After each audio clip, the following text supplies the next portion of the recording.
बातमीचा अर्थ आहे भरोसा आणि तुमच्या भरोसा आहे आमची जिम्मेदारी।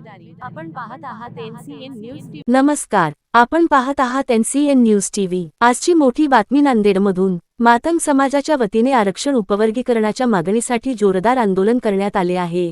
नांदेड येथे नांदेड जिल्हाधिकारी कार्यालयासमोर 7 एप्रिल रोजी मातंग समाज आणि विविध सामाजिक संघटनांच्या वतीने एक दिवसीय धरणे आंदोलन आयोजित करण्यात आले।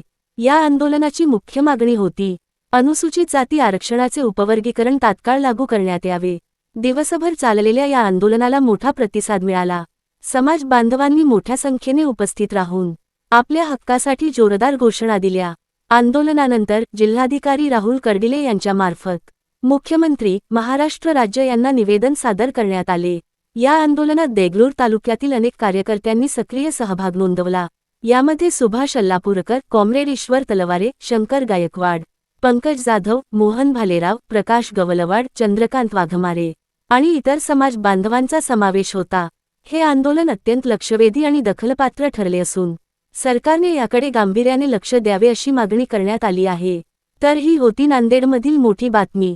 मातंग समाजाचा आरक्षणासाठी एल्गार। अशाच ताज्या आणि विश्वासार्ह बातम्यांसाठी NCN न्यूज टीव्ही ला सबस्क्राइब करा, व्हिडिओला लाईक करा आणि शेअर करायला विसरू नका।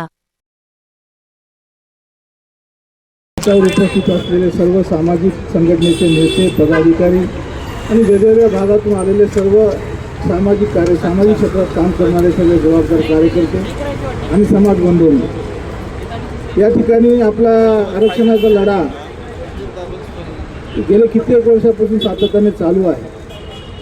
प्रत्येक सरकार निवडणुकीच्या वेळेला आपलं मतदान घेण्यासाठी आपल्या नेत्यांना अवकडाची सानुभूती देऊन, अवकडाचा शब्द देऊन या ठिकाणी आपले मतदान घेऊन आज सत्ताधारी बनून आज त्यांचा सगळा विकास झालेला आहे। मातंग समाज इतिहासाच्या काळापासून हा प्रामाणिक समाज आहे। या देशाच्या स्वातंत्र्यासाठी क्रांतिपिता लहुजी साळवेच्या मार्गदर्शनाने स्वातंत्र्याची लढाई मातंग समाजाने लढली। या देशाच्या स्वातंत्र्यासाठी रक्ताच्या नद्या जरी वाहिल्या असतात, त्या रक्ताच्या नद्यामध्ये मातंगासाठी सुद्धा रक्त वाहिलेले आहे।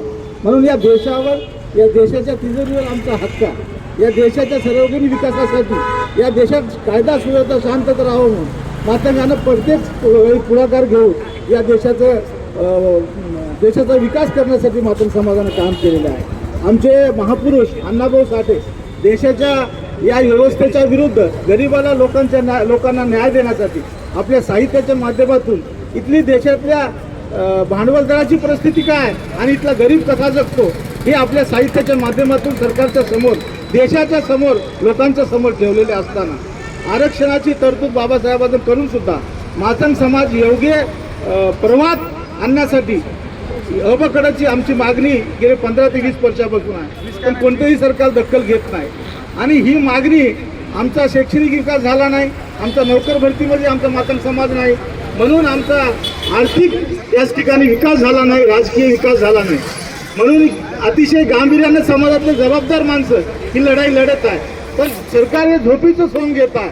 पण सरकारला हे हलक्यात घेणं महाग पडेल, कारण कसं आहे, मातंग समाज जेवढा संयमी आहे तेवढा आक्रमक विचारानं महापुरुषाचा आक्रमक सुद्धा आहे। या आरक्षणाला जर यांनी जास्त विलंब लावला तर समाजामध्ये एक चर्चा आहे, सगळ्या लोकांना या महाराष्ट्रात न्याय भेटतो, सगळ्या लोकांचं ऐकलं जाते, पण मातंग समाज ऐकत नाही। म्हणून समाजामध्ये एक रोष निर्माण होणार आहे। आणि असा जर आमचा तुमचे अंत बघितलात, खरंच तुम्हाला सांगतो, आमचं तुम्हाला या ठिकाणी आंदोलन भविष्यात मोठ्या स्वरूपात होऊन या सरकारला महाग पडणार आहे। या ठिकाणी काम करत असताना अविनाश घाटे साहेब असतील, रामचंद्रजी भरांडे असतील, मारुतरावजी वाडेकर असतील, सुधीरजी कावळे साहेब असतील, महाराष्ट्रामध्ये अनेक नेते आमची लढाई लढत आहेत, पण इथलं सरकार हे मोजक्या लोकांच्या कानभरणीला बळी पडून उत्तरी हे अहवाल आला नाही, ते अहवाल आला नाही, त्या कारण आपण पुढे कार्यकीय करून असं काहीतरी आमच्यासोबत बोलणं चाललेलं